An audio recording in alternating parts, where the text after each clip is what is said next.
Korea plans to sell state bonds worth about 6.1 trillion won total in December, the finance ministry said Thursday. According to the ministry, the government is seeking to sell 1.65 trillion won in 3-year treasuries, 1.5 trillion won in 5-year debts, and 1.66 trillion won worth of 10-year bonds next month. It also plans to issue 600 billion won worth of 20-year bonds and 700 billion won in 30-year bonds. The ministry said that it sold 7.34 trillion won worth of bonds in November. UNESCO on Thursday added Nongak, traditional Korean music performed by farmers, to its intangible cultural heritage list, the government said.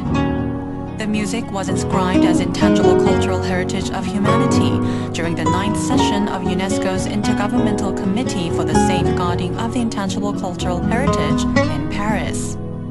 Nongak, comprising drums, gongs, dancing and acrobatic feats, was originally performed by farmers, but nowadays it is a popular performing art seen nationwide, especially during the holidays. The inscription has been widely anticipated since the committee's subsidiary body that deliberates on new additions unanimously categorized Nongak, community band music, dance and rituals in the Republic of Korea as recommended for inscription on October the 29th. In local news, Unit 1 at the Shingori nuclear power plant, which has been stopped since the 10th of last month, will be put back into operation today.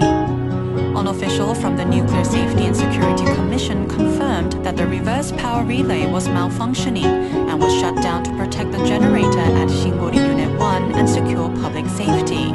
The defective parts were then replaced before it was approved as safe for operation. Shingori Unit 1 was shut down at 4:14 p.m. on the 10th of last month. Previous speculation by the Korea Hydro and Nuclear Power Corporation assumed that the operation was stopped due to power transmission trouble. Merchants around Chagalchi Market and various civic groups have stepped up their efforts to save local companies. The Merchants Association of Chagalchi Market and civic groups reached an agreement and decided to join together in an effort to revive the local economy. They agreed to actively cooperate to revitalize the traditional market by using locally sourced products, holding an economic revival campaign and creating more jobs. The Busan headquarters of Secret Santa will be accepting applications from 700 youth volunteers until December the 5th. An opening ceremony will take place on December the 7th and kick off the campaign to spark the interest of the public to help underprivileged people during this winter season.